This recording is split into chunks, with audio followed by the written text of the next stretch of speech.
Is that ready?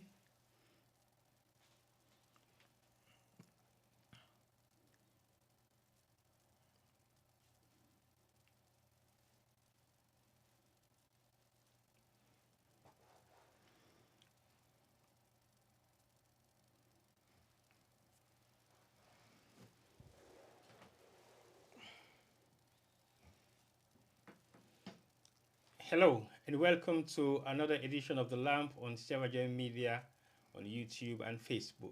And today we get a special program brought to you by The Lamp. The Lamp is a program that gives us the opportunity to learn and make progress. I know say you don't see when I don't hear the lamp or when I don't see the lamp. Well, the lamp don't come back. This is also the politics lamp, or it's not different lamp. We're based inside London. We cannot pass a salon and get a political party. We get the lamp as the symbol. It's got nothing to do with that. It's got nothing to do with anything politics other than we create time for make we able for land and make progress in some of the things that we as Sierra Leoneans then they try for do, but we dey struggle for achieve am because we dey refuse for land. And when we refuse for land, we need able to make any progress at all.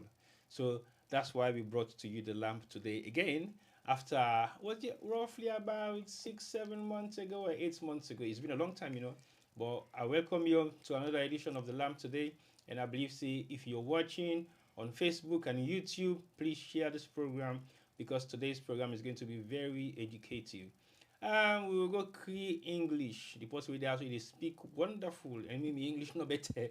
So basically, like I will be careful of whose kind English are they talking at today. May not begin to dictionary for check the meaning of the words the way they say.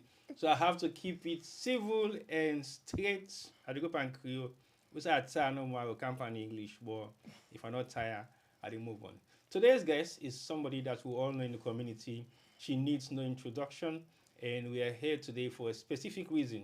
We are celebrating the World Cancer Day. Well, it's the World Cancer Day today, and I believe say every cancer sufferer out there, we wish you all the best for making una get well soon and make we get a cure for make people and begin feel comfortable. Like we get malaria no more, no for say malaria no will kill you. That's how we want cancer to be like in the future. So people not be scared when they say you'll be diagnosed. But I can't say much. I'll bring you the Mama Pandi Kutuku of the cancer care we'll get within our community in UK and also an extended version to Sierra Leone. I bring you nobody else but Mrs. Aisata Sise Jallo. Welcome to the program. Thank you. Thank you for having me, T-Boy. It's been a while, isn't it? Yes, it's been a while. Tell viewers why you been doing escape online for quite some time now, almost a year plus. Almost a year. Oh my God. Well, you tell them why. Hello, good evening, everybody. This is your one and only sister, your friend, your mama, your professional, and so on and so forth. Your community champion. Thanking what me say, I not for forget that. Um, Welcome to everybody. There's been no reason why I've been off the radar for a while. It's just one thing after another. I have a very hectic job, and that keeps me very, very busy. So trying to balance that and then trying to balance the work within the community as well around bereavement, funerals. I think all of that has not given me time. Of course, balancing that with my family time as well. And, Anybody cool? you know, No wonder you are tight. You depend family business, you depend bereavement, you depend care, you depend community. So what's not the focus of all them drive then? What do you feel say you enjoy most within the community? well, I think for me, it's just being able to give back, give and share. And I think that gives me satisfaction. And I feel there's a need there.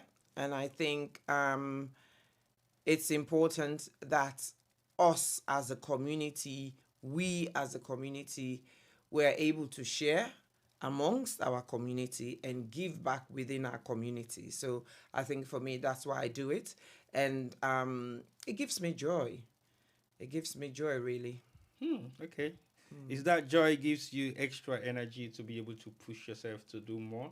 Or the joy gives you an element of saying, thinking twice, do I need to give everything that I have or I have to hold back to some? Well, I think the joy itself is a motivation, but also it's also an inspiration because during the work you come across people, different types of people, all walks of life, and they inspire you. Some people inspire you. There's always a lesson to be learned. So I'm not the only one who is impacting knowledge or experience or whatever it may be. I am also gaining.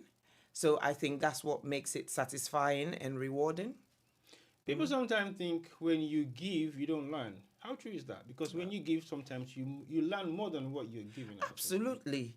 I think you benefit more from what you give, you know, because for every time you give, you get a reaction, whether it's passively or actively. And through that reaction, you're supposed to learn. And I think the reason why people sometimes say, "Oh, you don't learn," is it's really dependent on the individual. What have you taken out of that experience? Have you allowed yourself to reflect and see what you've learned, what difference you made or could have made, and what difference was made, or what were you impacted with? What did you learn? What there's no experience that you go through that you don't learn from. You So know. money will block. Oh. No, that's a joke. But thank you very much for giving me that insight. I believe everything that you will do in life, you have to learn from it. That Yeah. is why we have the lamb, because we are going to learn from each other. Yeah. And anytime I sit amongst people that know better than me, I learn a lot. So people think I know everything. No, I don't know everything. I learn a lot from people that knows things that I don't have any clue about. So today we're here on a specific reason. Today is World Cancer Day. Yes. What does that mean? World Cancer Day, it's just an international day that is influenced by the World Health Organization that we all know about, called WHO. WHO, that kind of really sits and governs all things great and small related to health and well being. And so, any type of disease or illness that has a global impact, World Health Organization tries to make it their point of duty to bring out a collective attention to it, and in so many ways to try and unite the world to think about things, to learn from it, and to um, accelerate, move forward with whatever it is to make the world a better place, you know. And I think that is what a lot of these international awareness days are about. It's a moment and it's a day, an opportunity to stop, think, and reflect. You know, as an individual, what do I know about cancer? As an individual, has cancer affected me? And if it has, how has it impacted on my day to day life, or my family? Or do I know someone and how has that impacted? What can I learn from it? And how can I try to live a better life and encourage those around me to live a better life, to mitigate some of um, the potential factors that can lead to the diagnosis of cancer. So that is what a day like this is like. Just like we have International Women's Day, a day that we pause and say, actually, let's think about the role of women in society. Let's acknowledge and let's reflect and make noise about it. It's just about, it's making noise. It's making the loudest noise that we need to make so that people pay attention. You know. So within our community, do you think we've lost so many loved ones through cancer within our community for the past couple of years? We've lost people that are very dear to us within the community. Do you think the community has created any form of awareness within the community to make this loud noise that you're talking about? Because when it comes to Mother's Day, International Women's Day, people celebrate these days. Do you think the community as a whole in the UK where we belong, as in the Sierra Leone community specifically, do you think they've embraced this day or create any awareness that will make people think, oh, today is international, I mean, today is World Cancer Day? Um, I would say no. However, I think if you had asked me this question 7 or 8 years ago, I would have given you a blatant no and said no. But now I would say no with a caveat to it, in the sense I think we've come a long way in the last 8 years. I think the community is gravitating towards awareness, towards sensitization, and I think that's worked very well in parallel with the loved ones we've lost in our community, especially very well known household names that we've lost in the community. So in some ways, the community has not just been encouraged, but has been forced to think about cancer. Right. Not at the level that we might want it to, but it's work in progress. I mean, 8 years ago, this was a taboo. Yeah. I remember when I started talking about cancer, I got a bit of backlash. People were saying, why are you talking about this thing? Why are you talking about something so negative, so depressing, so difficult to think about, let alone talk about it? But today, we have a lot of people that are saying, thank you for talking about cancer. Thank you for making it easy for us to be able to even say the word cancer. So I think it's work in progress. So what do you think can be done to increase the capacity of the awareness that needs to be created within our community? I think it's ongoing work, and more of me, more of you. There's not many of us around. We've got Sister Nima, we've got other people, just more people that are interested in cancer, to make more noise about it, to work, whether it's partnering or collectively or as a collaboration, to just beat the drums louder, you know. Well, guys, you've heard it. This not the easy make una for the one at because basically she's been hiding, and the fact say she has a lot to give in terms of creating the awareness. I think you need to be doing this a little bit more, not necessarily online, but I know you host a couple of different events in the year. But I think we should be now looking at reason why people should be aware of this. Starts to make the noise maybe a week before, so everybody will be using their own symbol to post a picture of a loved one that they've lost, or to Yeah. post a picture in solidarity of a loved one that they have lost, so that they can create the awareness. So I think the whole buzz of the awareness is to get people to be aware that you should not shy away from something like this, as much as it's killing people.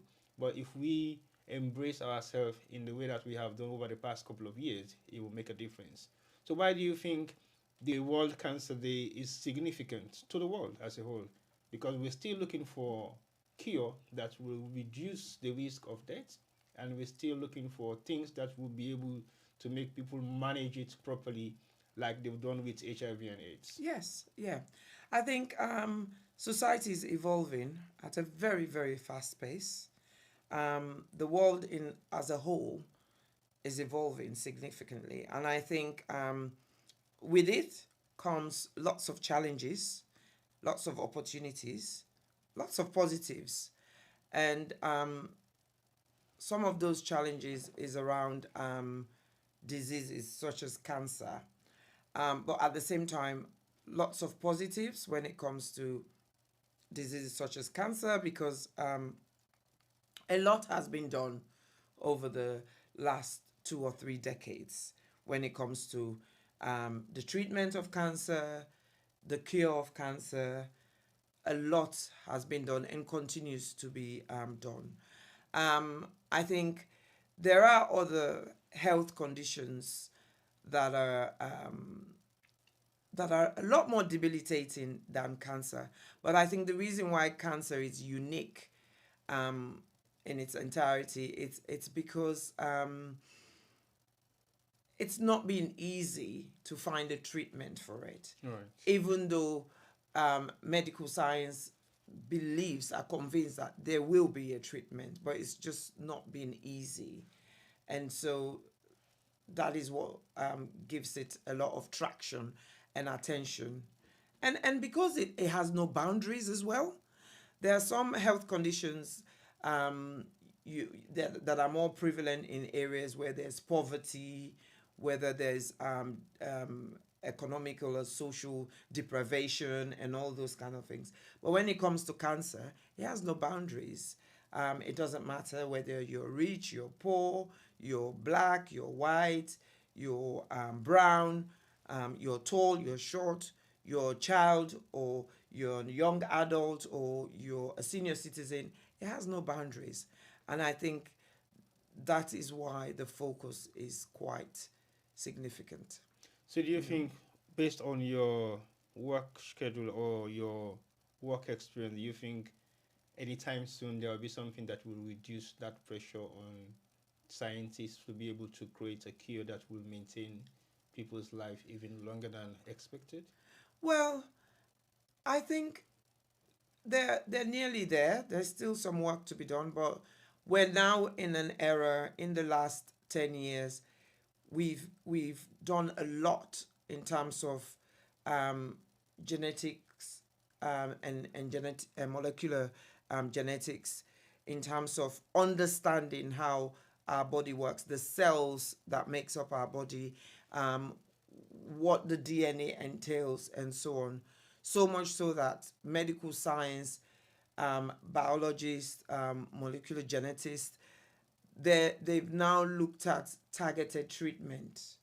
Um, for example, like immunotherapy, you know, treatments that are pretty much working on targeting particular cells rather than just going in and just wiping everything good and bad.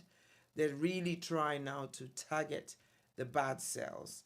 And that work has come a long way. And in the last 5 to 10 years, we've seen a significant improvement. Yes, there's still the battle and the tussle about the cure of cancer. However, the big difference now is people are living longer.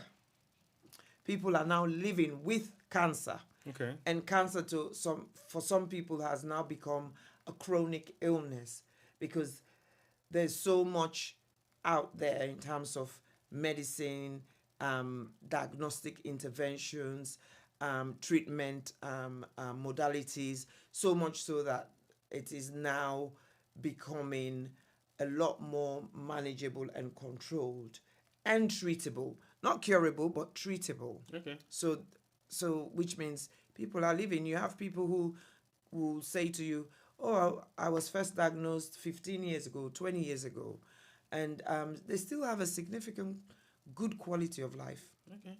So now you talk about cancer has no boundaries. It They're doesn't. saying the volume is low. I don't know whether the producer is going to increase the volume, but by the time he's doing so, we can just continue. I was just going back to the non-discrimination of cancer itself and the way people perceive it to be like. Now let's take a little twist into where we're from, Sierra Leone, for example. We know the awareness in the UK is still not great within our community. What do you think about the community in Sierra Leone? How do you look at cancer as a whole? Well, it's mixed bag. There's organizations for example, Well Woman MPS Trust. This year will be their 20th anniversary. So they've been around and they've been banging the drums a lot and raising awareness. You've also got Thinking Pink. They've also been around for the last 12 years, I believe. And they've also been raising awareness and making noise, and all other organizations and non-governmental and the non-communicable disease department in the Ministry of Health and Sanitation. And I think, so there's a little bit more awareness within the community, especially in the municipality of Freetown. Not so much in the districts or the provinces, but for Freetown as a whole, I would say there's a little bit more awareness. And also, the other thing that's contributed to that is the diasporans that are going back. Okay. That in itself is also creating some level of knowledge transfer that is helping those who've not traveled or who've been stagnated. So the awareness that you're mentioning coming from the diaspora, what sort of, how is it disseminated? Is it from family to family or small groups coming from here, raising awareness in maybe campaign structures that they're putting together, or raising awareness by distributing stuff to maybe local hospitals or wider community areas in Freetown? Yeah, I think a bit of everything that you've spoken about. Family to family, to friends, small organizations going out there doing their own little thing, individuals going out there doing their own little thing. All of that is helping. And of course, social media. Social media in itself has played a significant role, and I think those are the benefits and positives of social media. Right. Where there's a lot out there now, although not all of it is accurate or true, but there's a lot out there that is keeping people informed and raising awareness. So I know Freetown is not Sierra Leone, so I'm going to brag a little bit to the provincial towns. As in, we have 4 districts in Sierra Leone, and we're not looking at Freetown as a whole. Freetown has a huge number in terms of capacity of people who dwell in Freetown. Now, why are some of the sub areas in Sierra Leone are suffering from knowledge, from messages, or from even awareness in regards to cancer? I think because there has not been enough outreach work to go within those areas, and I think for me personally, that's something I'm reflecting on, as in my next move. So I think that's really it. We've not really done enough. But having said that, for this World Cancer Day, there's actually an organization in Karina that invited Thinking Pink and Well Woman. So this year, they're actually in Karina. Okay. I think that's north, right? Yeah. They're in Karina and doing workshops and raising awareness. So they went yesterday and they're there today, and they're raising awareness. So it is happening, but just not at the larger scale as it is in Freetown. The same for Kwedu, Connaught District.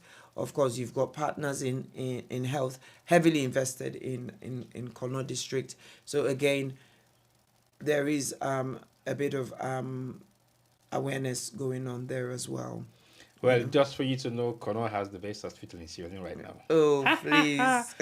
Not so government, so I'm not going to begin to say that government one is not governmental. But again, partners in health have done a lot in Sierra Leone. Yeah, in collaboration with the government, though, yes, with the Ministry of Health. Yeah. But yeah, not so in major collaboration are they emphasized now, in tiny bits of collaboration. But the good thing is, they've opened hands to organizations like this to come and develop, because it was a difficult thing previously. Yes. Because the thing is, I don't know why government don't want to give credits to people who wants to work in terms of creating development, as in the coexist. They want to.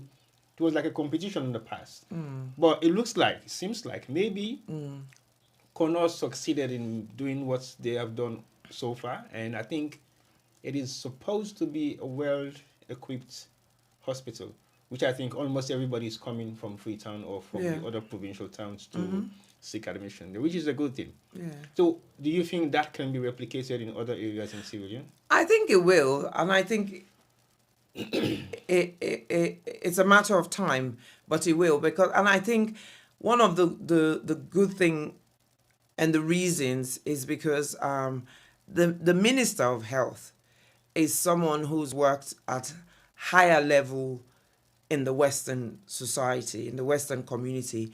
And so he understands and appreciates what partnership means, what collaboration means, and why it's important not to reinvent the wheel, you know, build on what you already have, and collective effort yields greater impact. And I think that is the direction I feel, especially the Ministry of Health is moving towards. And I think that will make a significant difference. I don't want you to come and sing praises of the Ministry of Health, because I have a huge concern about Connaught Hospital. Well, I'm doing my own I'm just observation. This saying. is my own opinion. This is my own observation. Thank you. I want it to be your own opinion. Because Yes. again, here we say things and we are supposed to be looking at the wider picture of what is happening in Sierra Leone, but I'm not going to go into that because that's politics, so let's leave that away. But I think what you just said is true. Partnership makes a lot of difference in how people work together and move certain agendas. Do you figure out any form of lack of serious element of partnership within the structures of cancer within Sierra Leone communities in the UK? Yes, I think we need to. I think one of the things that really affects us as Sierra Leoneans, which is the reality, and we have to face it, is unhealthy competition. We find it difficult to acknowledge and appreciate the next person's capability, their skills, their knowledge and experience. It's very easy for us to say, oh, I think I can do it better than them. And that's not always the right option or the best way to be able to gain. Because when you think of the amount of small organizations we have within our community, if we all really worked together and did things collectively, Sierra Leone would be in a much better place right now. So what do you feel is specifically need to be done? Is it more or less communicating as much as we can to each other, or forming an umbrella which we can all cover ourselves over? I think the key fundamentals is transparency and openness, which then leads to building trust. I think we've got huge trust issues, and no fault of any individual. That's because people have had numerous bad experiences, and so everybody's on the guard. Everybody's they're into a protective mode. I think where we can nurture openness, transparency, and trust, then we can work together. All right, thank you very much, Aissatou Ceesay Jallow, for this. This is just the opening of the discussion, and we're gonna go deep into it as we move on. But don't forget that you're watching The Lamp. It's a program brought to you by Sierra Leone Media for us to learn and make progress. I saw somebody was asking what's the meaning of The Lamp earlier on the program, whilst we are on the chat group. So that is what The Lamp is for. It's to learn and make progress. But you believe say we get blackouts right now? Yes, we have blackouts because the lamp hot. But guess what? I light the lamp. Make we know then on the lamp, then lights no day. Let me see if lights day. Yes, light don't come. The lamp don't light. Anyway, if for those of you who don't know, this particular lamp is a significant symbol of people that were educated in Sierra Leone 40 years ago by this lamp. If you know, say you didn't have the chat group and you're not one of them people and we get your education through the lamp, please send us a comment, because we want to know exactly what was it like when you were studying hard under the lamp. This is not one structure, but you get the Bembe lamp, you get the Cambo lamp for the one within a village. Then you get the kerosene lamp where then in a small cup we get like a small wig.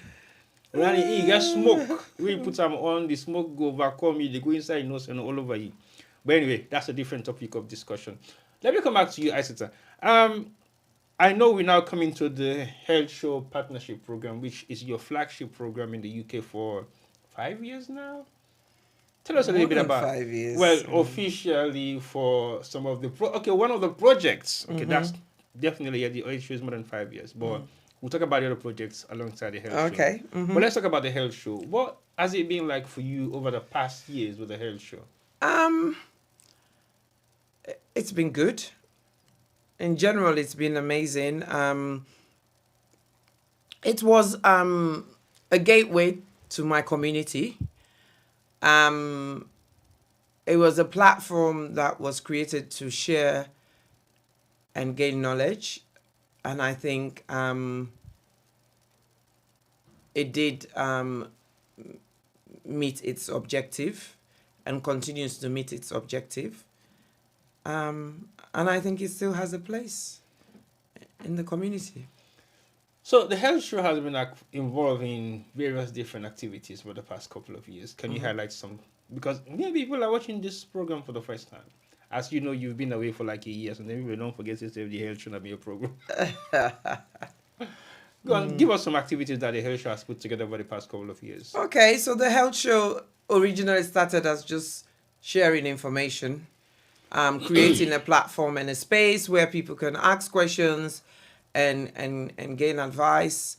And then, of course, the health show then catapulted and went into COVID mode, and then, got involved in COVID and supporting people, and then ended up getting involved in bereavement and end of life care in our community, in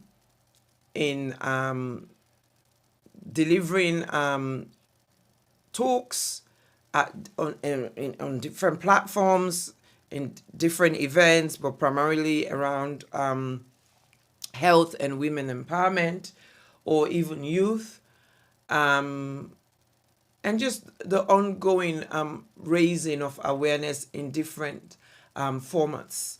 Because originally the health show was just on social media, Facebook primarily, and YouTube. But then we started coming to the people by doing free workshops, making it more face-to-face, making it more intimate, making it more personal. So that in itself has evolved, creating space for people to just have fun, but at the same time learn, use the same model and approach within childcare. Okay. So those are some of the things the health show has been involved in. And of course, I think one of the big things the health show has been involved in the last 5 years is then taking some of this to Sierra Leone.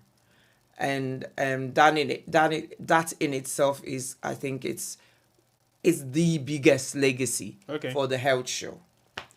So the health show in biggest legacy now for Tekamgo Salon. Yes. In what capacity? Adopting a ward and creating a space for, initially it was just female cancer patients, but now it's even male cancer patients, because now the health show has become the base for inpatient female patients, but outpatient for both male and female who need chemotherapy treatment.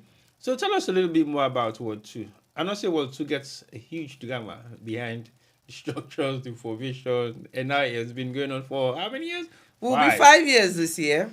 Yeah, that's Ward 2 is going to be 5 years this year. So basically, give us a rundown from inception. And because you're doing a review of Ward 2 today for maybe the first time, as Ward 2 is becoming 5 years. Yeah. And leave the plan first. Let's get the roundup of what Ward 2 was made of from inception to date.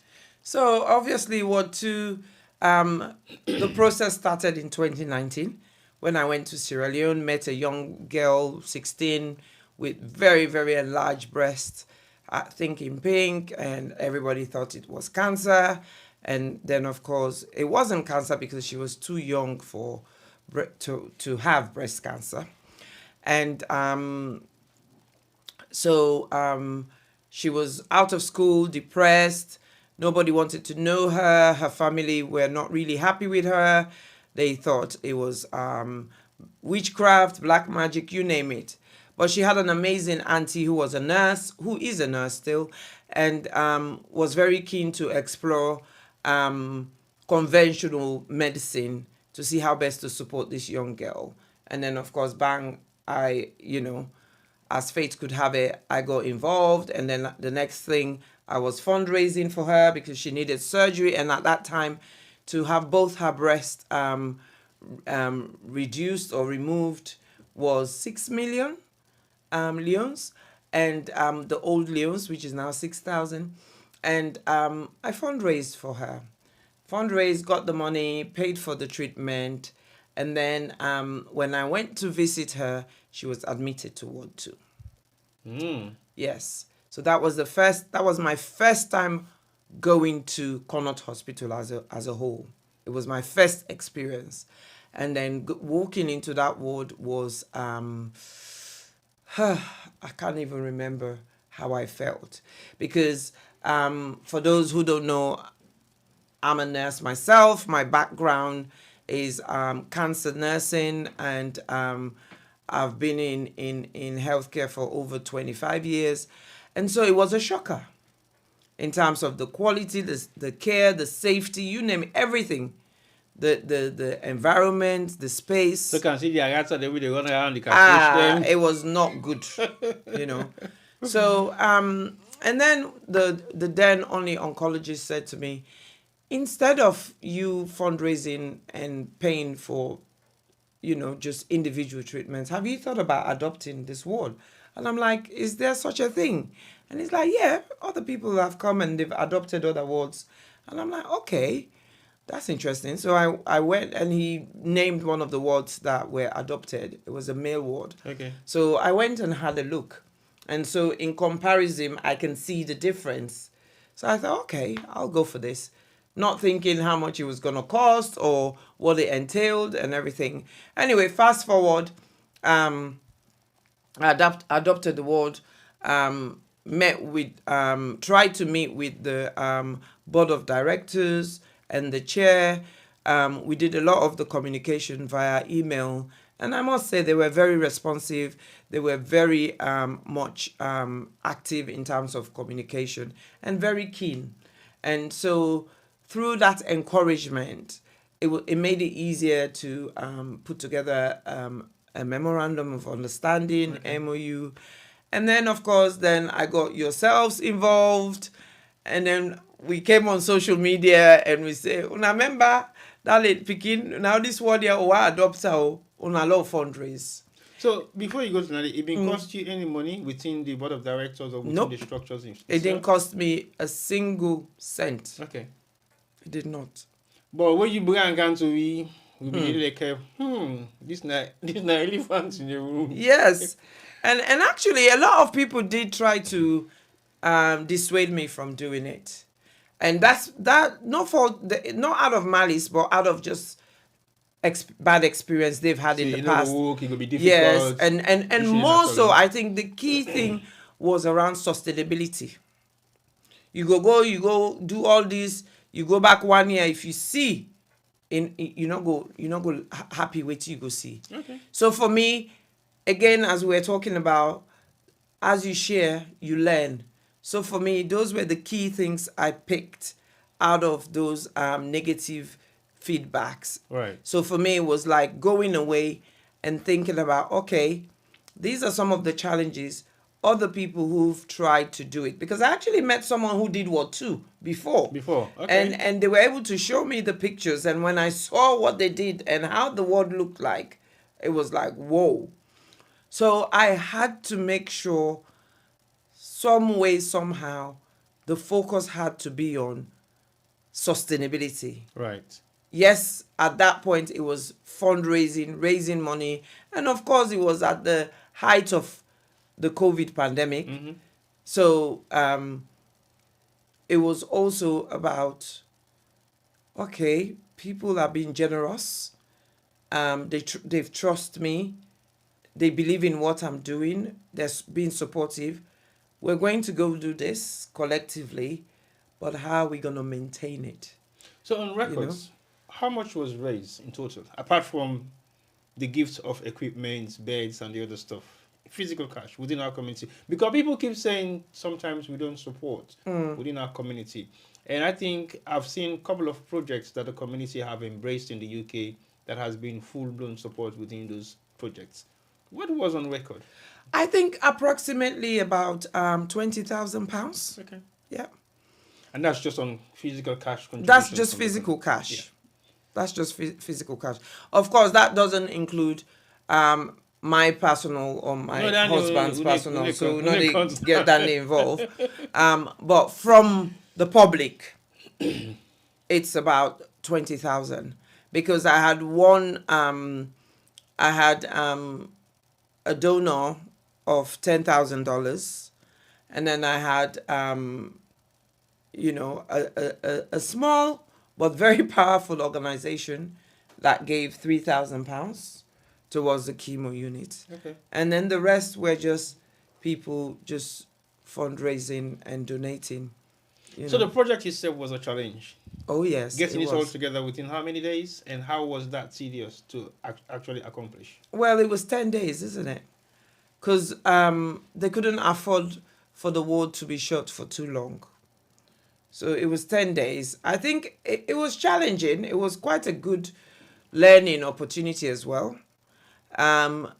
Because, sometimes it doesn't matter how you put pen to paper and you plan and you feel you've crossed all the T's and dotted all the I's, is when you get to the implementation phase, then things start popping up that you really didn't account for or didn't plan for. So, That's the miscellaneous that you don't put on your books. yes, that you can't even put on your books because you don't know what to expect. Right. So that was quite challenging, because initially we thought, okay, we're just going to go change some doors. We're going to go do some painting and fix the shower head and da. And then we went in and we realized, actually, you can't fix the shower head without changing the heater. You can't change the heater without changing the whole plumbing system. You can't change the plumbing system without uprooting all the tiles and so on and so forth. So it just grew legs and arms Becomes and a full wings. construction site. Oh yes, it did. It did. It did. Yeah. Because we saw the pictures, we saw eventually how the work started from initial stage Yeah. to the end stage of it, and Yeah. it was all done within 10 days. Yes. So was the job satisfactory for what we were looking at in terms of the 3D images that were in front of us and what we finally achieved? Definitely. It Okay. was satisfactory. And up to this day, I challenge anybody to tell me that there's any ward in Connaught or at Connaught Hospital that is better than Ward 2. And then one for a Jack and Bako. Toka. And I did talk, No, but but that was a significant achievement from the diaspora. And I Yeah. think the reason why I highlight all of these, now for like people who they out there believe say it can be done. it can be done. Because it is not impossible, but you need to have the right structure in place. Yeah. You need to have the right team, and you need to be able to maintain it going forward. Yeah. So what's in the maintenance structure, Talik? Now we're going to 5 years. Is it still up to scratch, or there are areas that also need some few concerns that you can fix and then modernize and still Well, keep it going? it's been ongoing maintenance. What we've not done, we've not been reliant, even though part of the MOU said the hospital's facilities team, who are responsible for the handy jobs, should do things. For example, if the light bulb is finished, they should change it and so on. I've made it a point of view to not to be too dependent or reliant on them. Okay. Because for me, I think it's better to manage things in smaller portions than wait for it to expand into bigger problems. So it's, as the English says, nip it in the bud. And so that's just the strategy I've used. So the original construction team that were involved continue to be involved. Okay. So maybe once every couple of months or 3 months, the managing director will of that construction company will go and do a quick sweep, just look around, see anything that is broken or needs fixing or sorting out, and then we do that. But also the staff on the ward.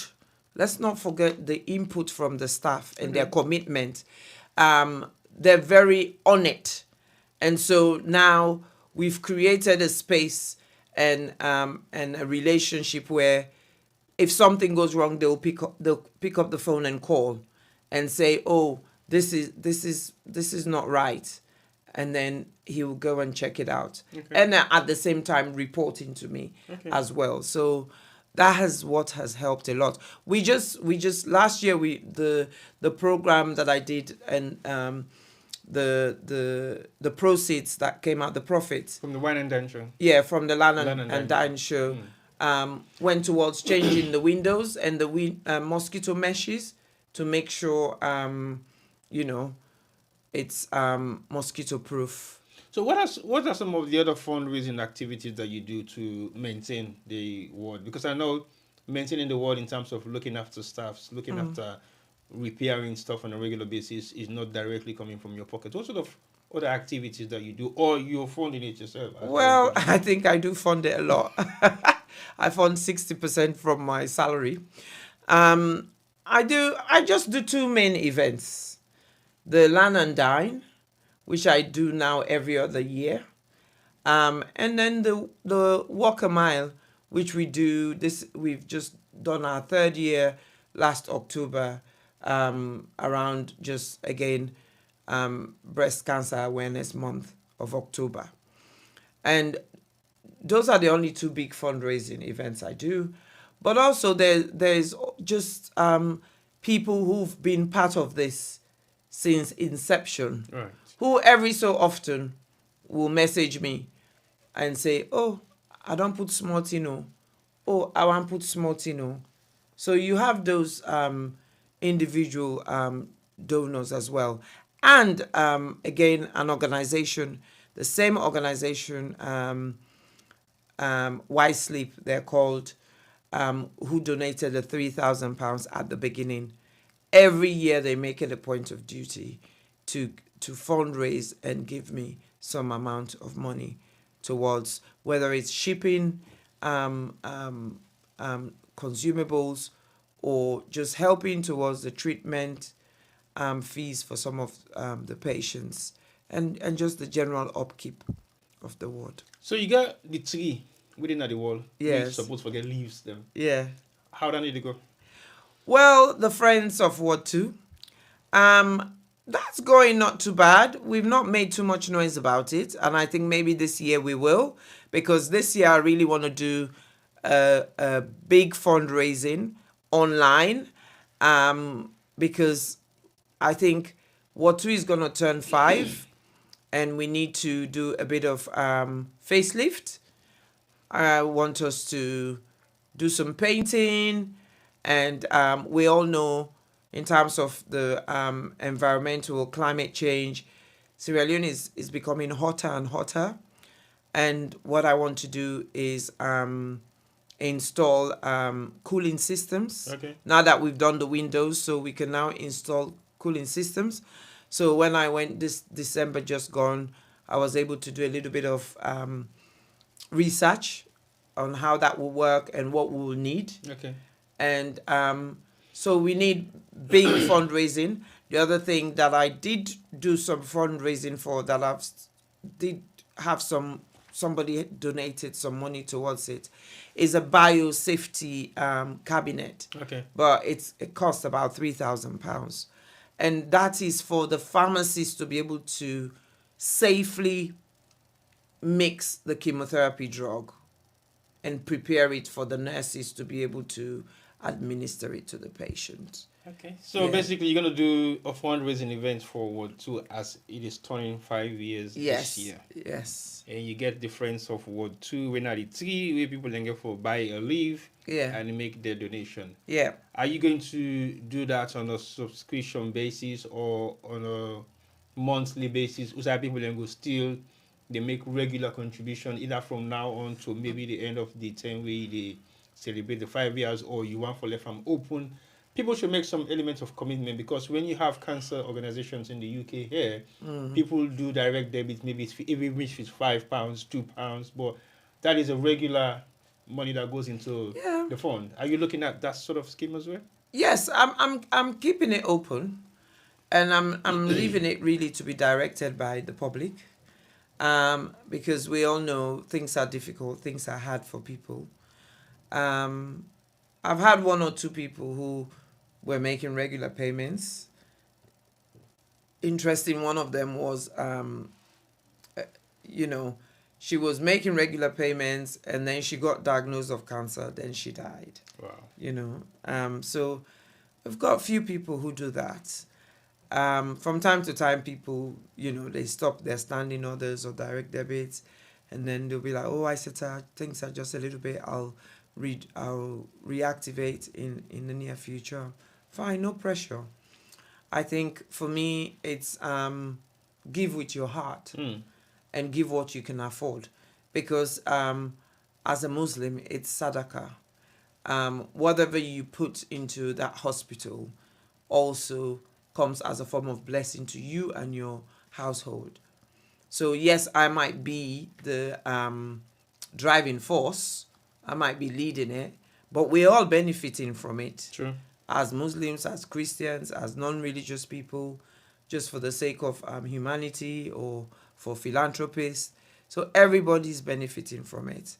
And I think that is what is so powerful about what us as a community and as a public did for the people of Sierra Leone in World 2. Because, and not even just the people, but even these organizations, I see organizations on social media, oh, we've gone to World 2 and we've donated this, we've donated that. I'm thinking, well, if there was no World 2, where would you go and donate No, true. your parcels, your medications, your this? It's because that platform has been created, you know. So it always brings a smile to my face when I see that. Yeah. Okay, well, let's check out the Facebook and YouTube. I'll leave you to do the Facebook and I'll do the YouTube.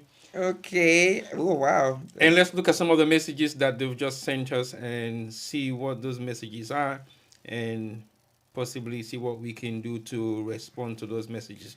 Do you want to start with yours? Yeah, I think if I scroll down, go up a bit, people just commenting, saying bless you, well done, thank you, thank you for doing what you're doing.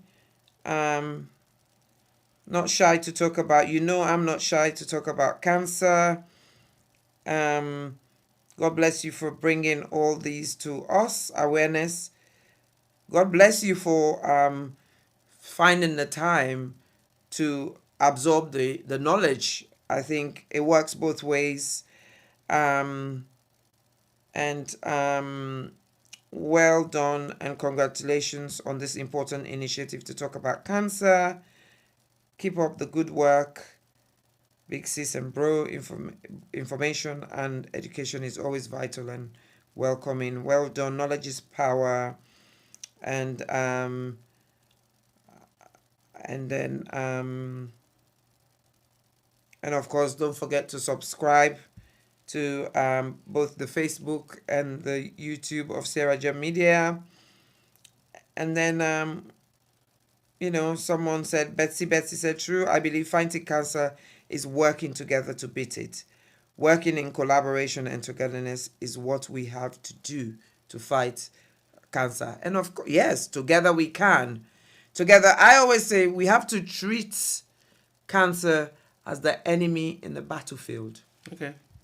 When you're fighting your enemy at the battlefield, it's not just one person, isn't it? No. You have different factions of the military, isn't it? You've got the infantry, you've got the logistic team, you've got the technical team, you've got the missile team, whatever they You call have the them. launches. You have the launches and so on, and You all have the ones that are just on the trench. yeah, Trenchmen. the trenchmen. So you have different factions that deal with the enemy, and I think that's how we need to deal with Cancer. with cancer. But of course, the key thing is that collaboration, because when you're in the enemy line, the only thing you have is communication. If you communicate, then you can be a bit more strategic and objective in how you engage. And I think that's what we need. Okay. So this person is right. And then Betsy said, Betsy just came back from Sierra Leone and she went on the ward. It says, Ward 2 now looks after men with cancer. Now, so I say, well done, my sister. And then, sis, you're doing well. Sister Isata, you're doing an awesome job. God richly bless you. Super proud of you, sis. God will continue to bless you. From Wilfernet. Keep it up. Yeah. So that's what I've got there. Okay. On YouTube, we get a cool hide and seek one on YouTube. But anyway, let me just go through it quickly. Well done to you for the job you do. And well done. Keep it up. We are behind you. Do not be discouraged. You definitely achieve your goal. Bravo to Ward 2 by eComfort. And Fode said, keep it up. Duranya, assalamu alaikum wa rahmatullahi wa barakatuh to you. And Nima said, well done, well done. Please subscribe, share. Okay, yeah, I see that one. Don't tell me I'm looking at Facebook. No, I'm not looking at Facebook, am I? No, I'm not. Definitely it's not Facebook. We need to fundraise for his glasses. Oh, yeah. No, you don't need to fundraise for my glasses. Living like this. I don't want your money. And job well done. May Allah reward you abundantly. Amen. Together we can, of course. They have Thanksgiving this Sunday coming up. Okay, I don't know who that person is referring to. Maybe it's one of the organizations that are supporting cancer projects in Sierra Leone or maybe in the UK. You can. Together we can. And then the last one say, well done with all the good work you do for your people and country. May God Almighty reward you for your selfless service to humanity. So I think what we now need to do is to make commitments before we go to the next stage of what the celebration is going to be like for Ward 2 as it is turning to 5 years this year. We need to make commitments in a few different ways. I know people are watching right now and they're getting more excited about what has been done so far, from the inception of raising the awareness of cancer, coming all the way down to the health show, coming all the way down to Ward 2. And now Ward 2 is 5 years old. I know it is a baby that needs to be nurtured, that has been nurtured. And now we're looking at that baby to grow and become something of a huge significance to the healthcare sector in Sierra Leone, specifically cancer, that hasn't been given enough attention. Although there is attention, but not collective enough attention like they did to some of the killer diseases that we have in Sierra Leone, like malaria and HIV and AIDS and a few more others. So what sort of commitment do you think you're going to make tonight to people watching? I know this is you coming back for the first time after a year. Not to forget ask for money, but yes, it is needed because the project is huge and the project has come a long way. And we are now in the position wherein if you don't take further steps to maintenance it, to keep it for the next 5 years, it will depreciate. So what's your take on that? Well, I think I personally am committed. I won't lie. I've had times or days where I think I've had enough now. I'm going to walk away. But few minutes or few seconds later after that thought, I'll get a phone call from somebody somewhere out of the blues to say, hey, thank you, Mrs. Soposin, go now Ward 2. Or, hey, I just come on a Ward 2. Or, I be go Ward 2.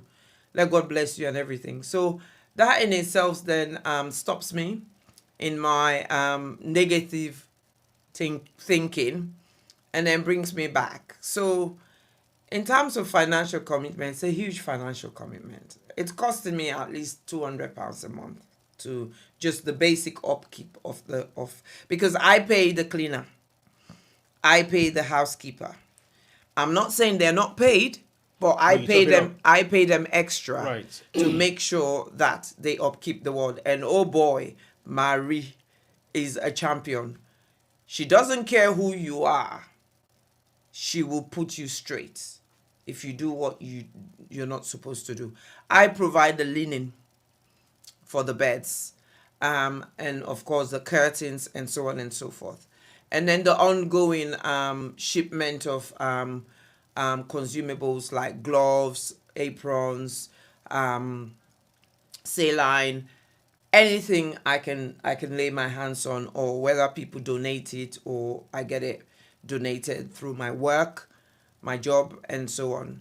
I ship those, and of course we all know shipment is not cheap. Yeah.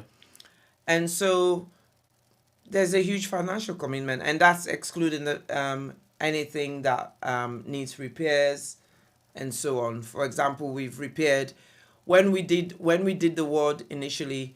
We used a very fancy tap in the toilet, and they kept broken it because they were not used to it. Okay. So we had to then change it to a more normal basic one that a more common one that Okay. people know how to operate. And now like you take flush you gang on our village. exactly. So it's those kind of things. Like all the fans we installed, they don't work very well, or they don't work at all anymore, which is why I think now it's important we move towards a cooling system, because Ward 2 is now powered by solar system. Okay. Yeah, so So you guys have installed a solar system, the camera. well, not just Ward 2, the whole the Connaught. whole Connaught. Okay. Yeah. So there is electricity now. Yeah, there is electricity. There's constant electricity. Okay. So that's really, really good.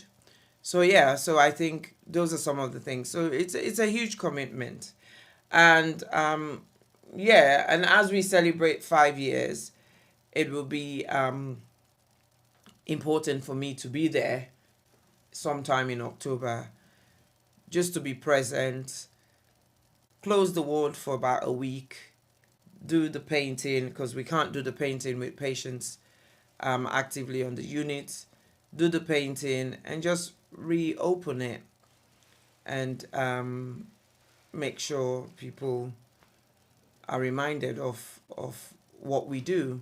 But also it's about, maybe we were talking earlier on about the districts, Yeah. and it's about then taking that first step to probably go to the districts, to the provinces. So are to- you to do saying something. you're doing something? I know we had previous discussions over the past couple of Yeah. months, and you want me to say what you were thinking of? No, I'm not thinking of what's the word? No, what the discussion was on basically was to replicate. Ward 2. Replicate is the word you want to put there. Replicate Ward 2 in one of the districts. It really depends. Of course, I come from the Nongowa chiefdom, Not to know what you come up from Kenema. the Kenema district.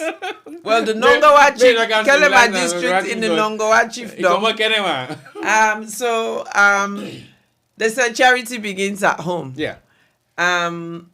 So now that I would say Ward 2 is the test case, I want to now start, going into the provinces and spreading the word and see what we can do there. Okay.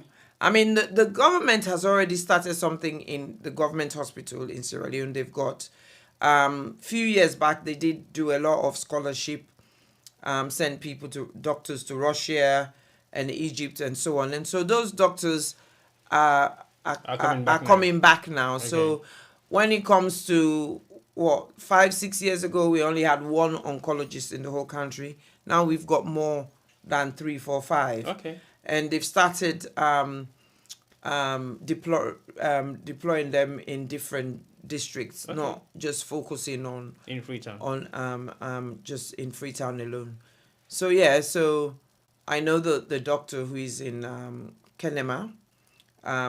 Few times he's contacted me to support 1 or 2 patients Okay. that have come his way. So yeah, so I'll be making that link to see what we can do there.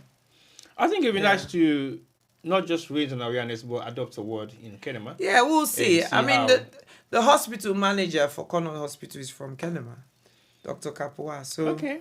I'm sure if I speak to him, he'll gladly. No, because the welcome reason why that. the reason why I'm making such suggestion is because when you spread the pressure, you don't condense it in one area. Yep. It minimizes risk. Yeah. It gives access to those who are within the sub-region of Kenema to be able to come to Kenema instead of going all the way to Freetown. Yeah. And you also create some elements of employment there as well. Yeah. So yeah, I think adopting a word in Kenema will be ideal. Yeah, Well, absolutely. I'll push for that because myself like Kenema man. So But we've had people when Ward 2 started. We had people coming from Liberia, isn't it? yeah, Coming and they were on Ward 2. I mean, now you have people coming from all over. It's the region. Connaught Hospital is the regional hospital, right. and so you have people coming all over. And then I jacked the hospital back. Them one for make them. We're not agree. You go, We not agree. you go fashion now you float. No, Yeah. in the fashion, they pull out small. So to me, the commitment I am looking at for today. Oh, you see, hold on. I see somebody said, Femi said, can you try to partner with a shipping agency? I will try if they'll give me shipment for free. Well- But having said that, I've got a sister who is from Bo, who is amazing. Mary Lahai. She's also called Mary's Fashion. And Maricina Shipping. Those 2 shipping agencies have been amazing and fantastic in terms of offering me discount Okay. when I do shipments. You know, as long as they know it's to do with Ward 2, they give me discounts. But see, if you look at it from that angle, it will be a little bit easy and reduce the pressure of physical spending in terms of gaining some amount of support in various different areas. I know there are lots of consumables that are needed. Are you generating those consumables from your pocket in terms of purchasing them? Are you looking at people who have access to hospitals that they work in so that they'll be able to request for some of those stuff that will be highly needed in civilian? A bit of both. I mean, with Ward 2's journey, that's what we did, isn't it? Yeah. We asked people. We came out here. We said to people, "This is what we're doing. If you're a healthcare professional or you have access to these things, reach out. The more, the merrier." I mean, I pay for a whole storage here just for Ward 2. Every month, I pay £125 out of my pocket to hold a whole storage, 10 by 10 or so, just to make sure whenever people say, "Oh, I've got stuff for Ward 2," I don't say no. I have somewhere to keep it, and for me that's very important. And I think we are in a community and in a society where we know within the Western culture things have use by date, and it doesn't necessarily mean they're obsolete or they can't be used. It's just based on their own guidelines and principles. Things have a lifetime, and so for them So what may have expired in the UK or maybe expire within the next couple of months will you can upcycle it. will be useful in civilian. Yeah, at you some can point. upcycle it. Okay. You know, for example, when you think of dry dressings like gauze, here they will tell it has an expiry date. Now, what is in that gauze that expires? Nothing. Right. So It's just- there's a way to recycle them, right? Yeah, you upcycle it. Okay. Not recycle, you Okay, upcycle. upcycle to keep it back in use. Yeah, Okay. yeah. So now that we are coming towards the end of the program, what sort of message would you like to send to your viewers that have been following you for the past couple of years, the ones that have given you support, financial, moral, or in either way? What sort of message do you have to give to them? I firstly want to humbly say thank you. Thank you so much for believing in me. Um, when we started this conversation, I think we talked about openness, transparency, and trust. And I think through that, I've actually been able to have a lot of people who have supported me. So I want to say thank you to each and every person that has supported me, whether it's financially, whether it's through being a prayer warrior for me, whether it's just somebody who calls me and say, well done, I'm so proud of you, or just thanking me and blessing me like we have people posting right now. I want to say thank you because it means a lot. That is what keeps me going. That is what motivates me, and it allows me to feel compelled not to be of disappointment to yourselves. So that's what I want to say. First of all, thank you, thank you, thank you, thank you, thank you. I tell you now, boku boku thank you.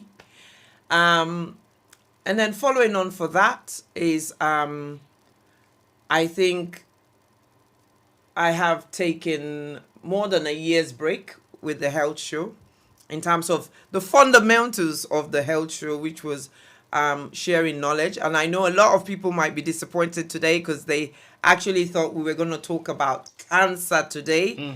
But we deliberately haven't, because today it's just about talking around cancer, not about cancer itself, but the things that we've put in place, whether it's human resources, whether it's infrastructure, whether it's knowledge, to help us closer to the treatment and cure of cancer. And for those who are going through it, to give them that space and environment. So that is what we're talking about today. What we will try and do going forward, at least twice a month, is go back to the fundamentals of the health show, which is educating the community, creating that learning platform once more so that we can talk, learn, and share knowledge. And then during that course, we would be fundraising. We will start fundraising for the 5th anniversary of Ward 2 and all this work we want to do. And I actually want to challenge people that for the first time, I want to let Ward 2 pay for me tickets. For go do let the fund let them pay for me flight tickets. For go do Ward 2 in work. Not in one game tickets not the people. I know. You know, because if the media team at least let we pay some tickets back. No, you know, Dande is up for discussion. Yes. I know say it will be a little bit challenging, but there are people who can do that. Absolutely. So I'm not ruling it out at all. But if you buy me ticket, not for good without enough for Ward 2 no more. Of course. Nothing else. No other half work, you know. Oh, you see by this day. As long as it relates to to knowledge and sharing. No more. Because there was some man is no. He go say, okay, I need to buy tickets, not knowing that, not so for go do what agenda work. See, but what's happening? I get to get a project around. No, but it's a very good idea to see whether we can find ways for you to be, for me and pay for your ticket for go. But not just about paying for your ticket, but there are other expenses that you are going to take, of course, which will reduce that sort of burden on you anyway. So I don't think it's a problem. That will not be a problem. We all go first for you. But if they get against Steve for can give you, no problem. But if now you buy with tickets again, we're willing to go. Anyway, now we overtaking is not allowed. I mean, it's just amazing. It's refreshing, and I think let's do what we can. I mean, somebody just said. They just said, ask not what your country can do for you, but what you can do for your country. I'm so proud of you. For those of us in the diaspora looking to do this kind of philanthropy, you give us hope and belief that it can be done. Indeed, it's about what we can do. We can see the dial moving. We can see it moving. I mean, Sierra Leone still has a long way to go, but Sierra Leone has come a long way. And I think that's what's important. And I think, yes, it's important to build and learn from your past experience, but let us not allow our past experience to um, deprive us from doing greater and better things. I think that's very important. And for me, it's always about, how do you see yourself? Do you see yourself as a winner or as a loser? You know, and the commonality between a winner and a loser is you will both fall to the ground. And the difference is the winner will keep coming up. The loser stays on the ground, and the winner will find a way to get up and move on. And so for me, let us be the winners. Let us be the winners of Ward 2. Let us be the winners of the fight against cancer. Let us be the winners of good health and social care in Sierra Leone. And let us be the winners. There's so much to be done in Sierra Leone. I mean, this December I got involved in Kush. You know, the health show gets involved in everything. Get involved in Kush as you don't begin to Kush. Oh yes, please let not begin shake. You know, No, it's good that you mentioned Kush. I know it's been Yeah. the killer Yeah. drugs in Syria that has affected so many youths. Now, lessons learned and shared experience for people that really undergo cancer, or we get a family member who they undergo cancer, or we get a friend, or we don't experience at some point in their lives. What would be your word of wisdom for them to be able to cope with the mechanism of dealing with it? I think when it comes to cancer, there's no cliche about it. It's a horrible, horrible, horrible disease. It's frightening, and it turns any individual's world upside down. Their world becomes separate. Yesterday becomes the past, and the future becomes quite bleak and surmounted by uncertainties. And so, for those who are going through cancer, I would say there is hope. Stay strong. Find one or two people that you feel comfortable with, and people that provide you some level of psychological safety, that you can speak to, that you can cry to, that you can ask the most cynical or silly question, and they won't laugh at you, and they'll be prepared to answer and meet your demands. And for those who are around people who are going through cancer or are fighting the battle, sometimes it's not what you do, it's how you do it. And it's not what you say, it's sometimes even what you don't say. Right. It's just being there, just listening, just doing the little things that we take for granted. Have you eaten today? What do you fancy? Okay, I just stopped by the shop. I got you banana. Banana is enriched with potassium. It's good. Oh, I bought you coconut water or jelly water. People will notice that every time I feed patients on Ward 2, I make sure I buy them. I don't buy them soft drinks and all those things. I buy them jelly water. Okay. Because it's full of electrolytes. It's very nutritious. So for someone who is appetite is a struggle, that is really good from a rehydration point of view. Okay. So it's just those little things that cost little or next to nothing that you can do or say to somebody that will make a difference, and I think that's what's important. But also is to remember that the battle and the fight continues. Don't give up. Because if medical science hasn't given up, if doctors haven't given up, if nurses hasn't given up, if scientists haven't given up, don't give up. Don't lose hope. When we started, we talked about 10 or 15 years ago, it was different. Yeah. But now, we've got so much treatment modalities, it's unbelievable. And so there is hope. Don't give up. Yes, it is difficult. Yes, it is challenging. Yes, it is hard. Yes, it does turn your life and those close to you's lives upside down. But there is still hope.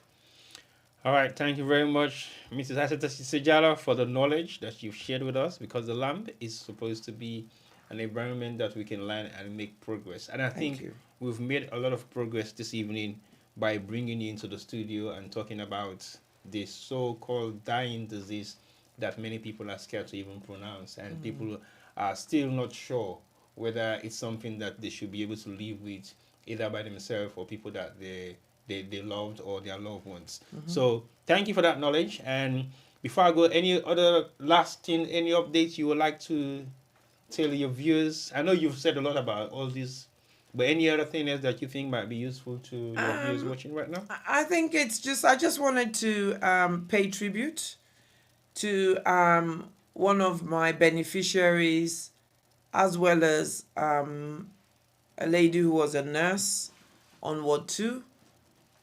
I met her during the refurbishment of Ward 2, and she came to me and said, "Can I talk to you personally?" And I said, "Yes." And she said, "I've got cancer."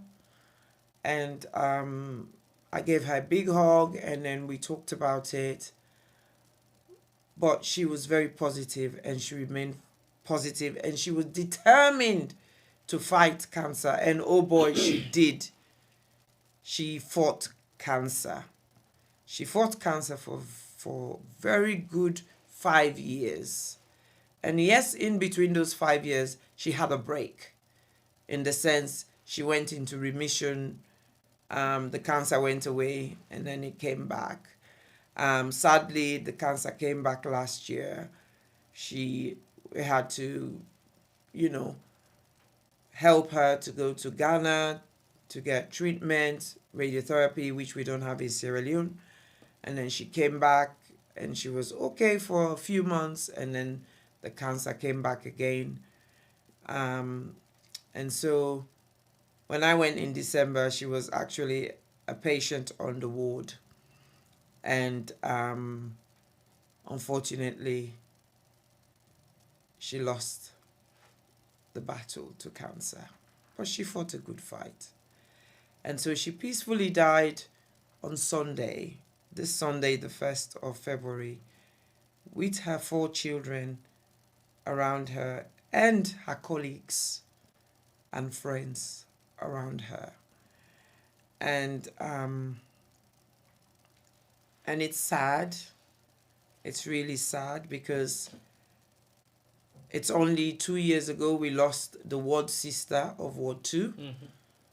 So this is the second death Ward 2 is experiencing from a healthcare professional perspective. So it's hard for the nurses.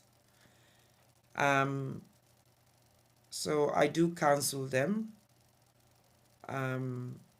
check on them, talk with them every day, make sure they're doing what's right, make sure they're looking after each other, supporting each other, but also doing the other things that would help them cope with this grief. And one of the things is they have decided they will take care of not the funeral rites, but when it comes to preparation of the body, the shroud, they're leading on it. Okay. And they're being considered part of every arrangement and planning that is going on. So I want to pay tribute to a good friend, a colleague, and a patient and a beneficiary who was none other but Nurse Margaret. And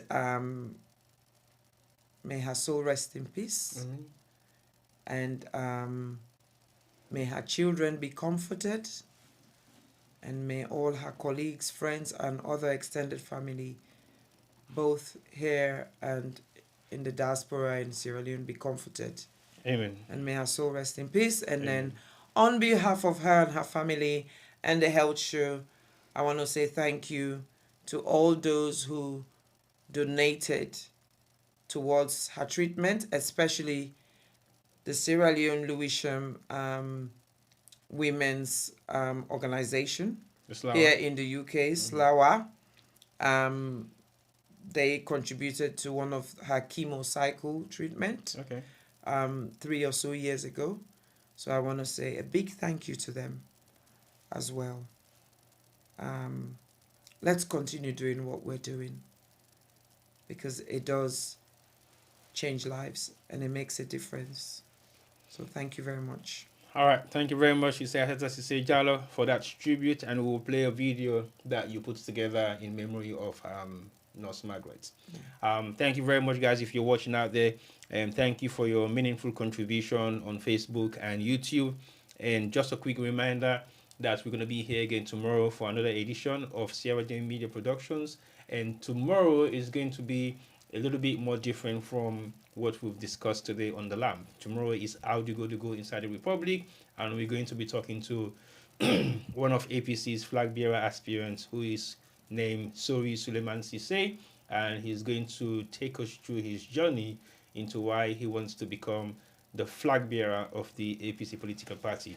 Again, Sierra Leone Media is known for different things, and of course, for those that knows us very well, politics is one of our strongest domain, and we've been doing it for the past couple of years. With between myself, Femi, and Koto Juma, I would say 40. No, I'm not going to tell our age, but about 120 years of experience put together. But anyway, that is just what we do, and tomorrow is going to be another edition of that particular program. But as Sita said, we are going to dedicate the very last few moments of this particular program to Nurse Margaret, because she has been very supportive to Ward 2 over the past couple of years, and I think the health show owe her that particular tribute. But also her legacy lives on, because she was a very determined woman who was very keen to talk about cancer. She was open about it. I mean, later in the year, I'll release a video of her that where she talks and she says thank you about cancer. So, and she encouraged people to talk, to become more vocal. There's just a comment here that I wanted to touch on from Matilda Cole, who lives in Canada. She says she's another person who, she's a philanthropist, she's an activist, anything to do with girls and youths and women. Oh my God! They make them like you know, that ain't a business. He say, I say if I be dead now UK, now me before be master strategist. You don't have to be in the UK, oh, Matilda, to be to be master strategist. You can be involved anywhere you are in every part of the world. And I will be reaching out to each and everybody. So now begin put una 10 on their side, because each and every one of una, I get for call una minimum 50 to 100 pounds. Una get for contribute, and this not direct. This not door to door begging. I get for do, because we get for make sure say Ward 2 set the record. I mean, Ward 2 has already set the record. It's funny. I went and there's some wards that were done after Ward 2. The one for replicate? If you see the word there now, they were done after Ward 2. Some were done like a year ago or 2 years ago. Oh my God. You would think they were done 10 years ago. Wow. You know, sustainability, upkeep, you know. I've been told they go ask to say, how does Ward 2 do it? How do they manage to keep this? How do they manage? They said, well, go and talk to them. It's because the staff are passionate. Ward 2 is their ward, and I've always made that clear to them. This is your ward. I'm just giving you the right tools and resources to make sure you have the best environment to work in, and they love it. So are they maintaining the same staff there on a regular basis, or they changing them once in a while? Okay, that's good. Yes. That's good. Well, you have lots of students that go there, and one or two new nurses that rotate, but you know, it's pretty much stable now. Okay. Well, thank you very much. If we continue, the show will be done. So we have to find a way to end it. We have to. I want to say thank you once more for joining us today Thank for the first you. time after almost a year, and not dear. disappear that much, because again your presence online is very important to people who are looking forward to your advices, and sometimes you give them knowledge of things that they're not even aware of. You Yeah. highlight certain concerns that I think will make a difference in their lives, of how to possibly spot any sign of cancer in either themselves or family members or friends that they have. So don't go away for too long. Keep coming back, at least even if it's once or twice a month. At least you will enlighten the community in terms of how you create an awareness for today is the World Cancer Day, but we're not just looking at today as a day to celebrate. You should be looking at every other day, because for every day that we live, it makes a difference in our lives and we create impact in other people's lives. So we should be grateful for that. So we should not looking at any specific day. That's why I don't believe in day celebrations. Every day for you should be a matter of celebration in your life. So thank you very much for joining us, and we hope to see you again soon. Not just on the lab, but on the health show. That now your commitments we get for make now is up to you, and it's up to your audience. You see how angry they were waiting for you. They were desperate. And like if somebody don't take drugs, they don't tire, the drugs don't begin left in body, they want to make it come back. They were going, we don't need to come online, but what do you not do? We don't start. That shows that I know. people are longing. Well, that's the motivation, isn't it? It's the fact that, since this morning when I, broadcasted the information, it's like, when are you coming on? Where's the link? Can I have the link? Well, I'm like, don't worry, we'll give you the link. And I'm very pleased and happy with the turnout. Okay. And the fact that, again, I think the beauty of these shows is the fact that people can go back and watch it over and over again, even if they've missed it because of other of their busy schedules and everything. So it's good. Yes, the health show will come back. The health show will come twice a month. We'll talk about things, great and small, all challenges, the trending topics like menopause. I think that's probably going to be one of the introductory back to the health show. Well, you get for friend now, the other one winner for the man, the menopause. You get the menopause, not the fetal, and then when the fetal for the menopause. But again, look for the menopause. That's a different discussion, too. Yes. But like I said, we're not done. This will not go done. So we need for end. No, end now. They tell you thank you. We appreciate you now. We love you now. I love you guys. I appreciate you. And don't worry, I'll be back. I will make time.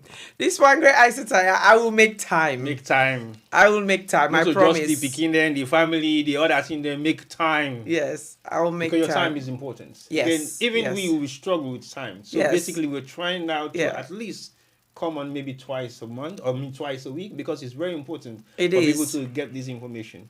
It is. I think the health show will come on twice a month. Are you committed? Well, we are committed here every day if it's up to us.